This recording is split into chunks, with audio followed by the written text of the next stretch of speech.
What's up everyone, Alex here. I love Dragon Quest, but I have to admit that I've only recently dabbled in its many side games. From the Dynasty Warriors like Hero series to last year's loot-filled treasures, Dragon Quest side games offer a myriad of different experiences that have taken me on some truly incredible adventures. Dragon Quest Monsters: The Dark Prince is my first foray into the Dragon Quest Monsters series, blending mechanics from other monster capturing games with the heavily punny named monsters of this beloved franchise. But what surprised me about The Dark Prince is that my appreciation for its gameplay came from an unexpected place, and something that I didn't think I'd derive a ton of enjoyment from. Dragon Quest Monsters: The Dark Prince is a turn-based JRPG in the style of games like Pokemon and Persona. This game is developed by Tosei and published by Square Enix, who provided me with this Switch game code. In Dragon Quest Monsters: The Dark Prince, you play the role of Sorrow, a young man on a quest to overthrow his tyrannical father.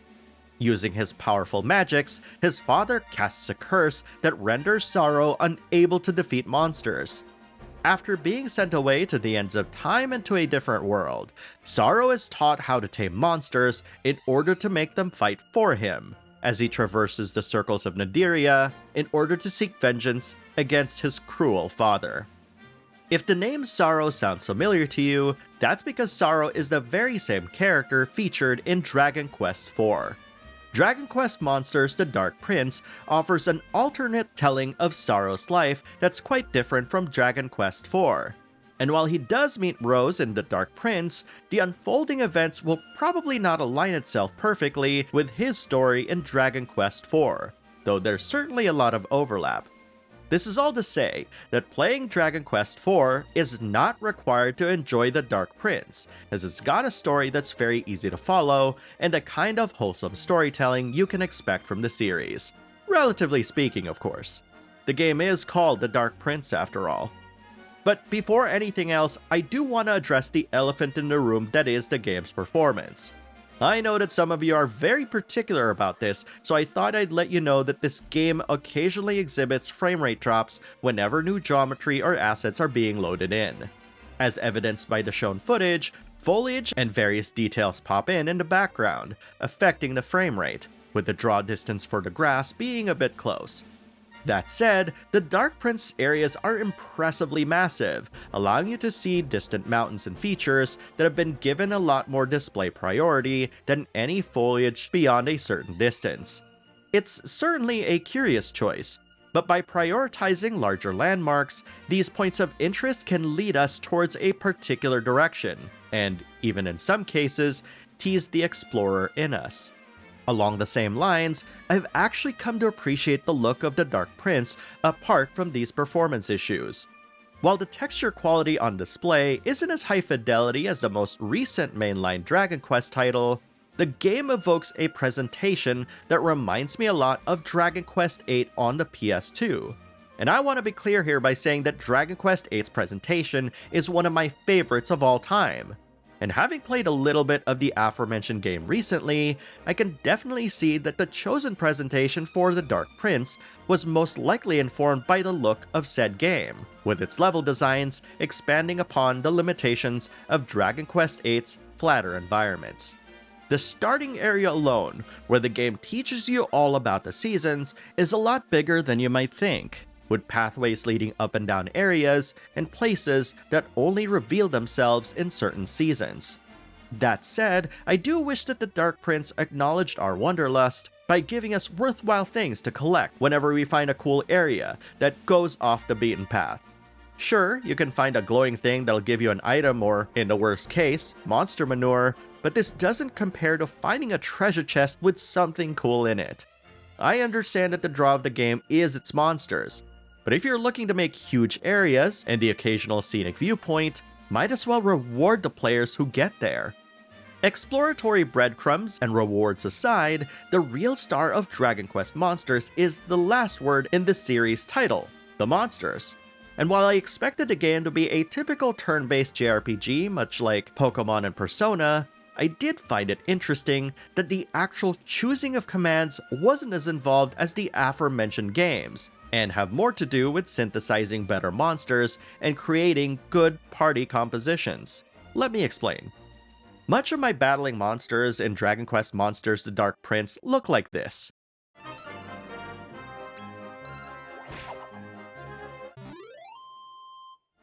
And whenever I participate in a Coliseum tournament, it looks like this.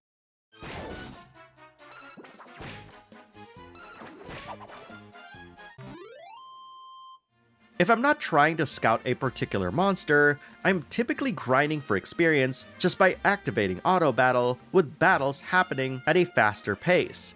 And whenever you join a Coliseum tournament, you're merely asked to set a particular tactic for each of the monsters in your party. In other words, you completely lose the ability to control or support your monsters and are at the whims of your monster's AI. As turn-based JRPG fans, we don't like the idea of losing control over our party. But because control is wrested away from us during certain moments, it is up to us to find the right party composition and set tactics that can properly support everyone. And thankfully, the monsters are responsive enough to know what to do during their turn. This is because of how Dragon Quest's turn-based system is distinctly different when compared to other JRPGs out there. Typically, turn-based Dragon Quest games ask you to input your entire party's commands without knowing what your opponents will do during the next round of turns. What this means is that if you took a risk of having a healer character attack rather than healing a party member who's close to low health, you cannot change the healer's action mid-turn as it was already chosen at the beginning of the round. Monsters, on the other hand, can detect whenever a party member's health drops below a certain threshold, and will adjust their chosen action mid-turn to heal said party member. It's through this realization that I began to trust the monsters a lot more in The Dark Prince.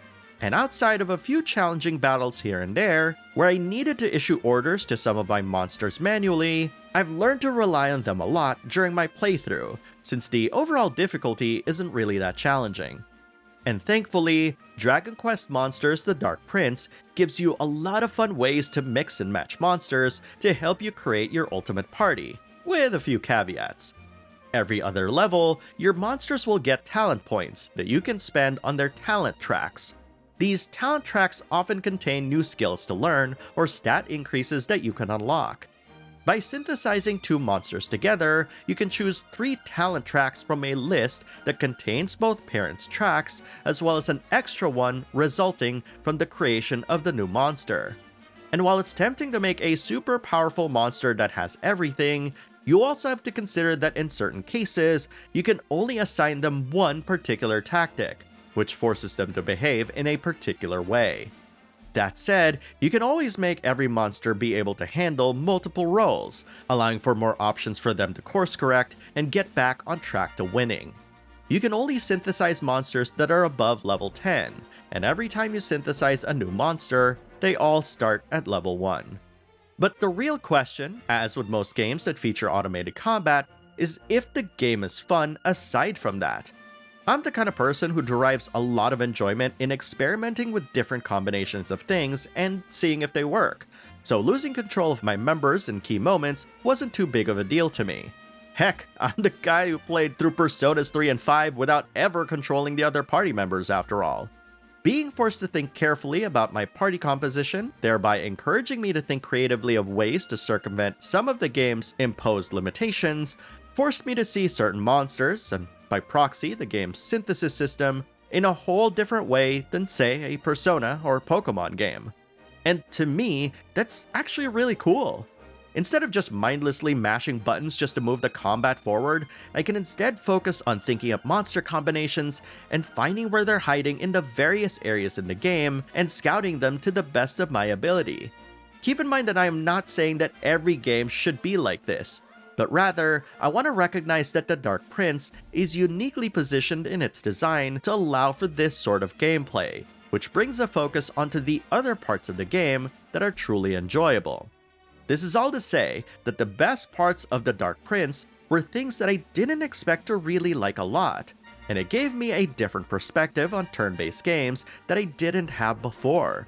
And in some cases, it even reminded me of the good times I had in the past when I did have to deal with a character that I had zero control over, and remembering the resulting experience to be quite good. Much like Sorrow's need to tame monsters to achieve his own ends, the Dark Prince tries to coax us into letting go of our need for control, thereby allowing its monsters to do some of the work for us. And while that might not have been the intention of its developers, its design resulted in a relatively chill JRPG experience, despite the overarching premise being a bit darker than what we're used to. To put it simply, Dragon Quest Monsters: The Dark Prince is yet another great Dragon Quest side game for fans of the series, and for anyone wanting to play an easygoing JRPG with a lot of fun customization. Chloe wants to encourage you to become a Phantom Thief on the Backlog Battle Patreon. When you get to our page, it might say join for free. That's a lie that Patreon put there. You won't see anything at all if you just do that. But if you become a Phantom Thief and subscribe for $5 a month, you'll gain early access to reviews, list videos, and more.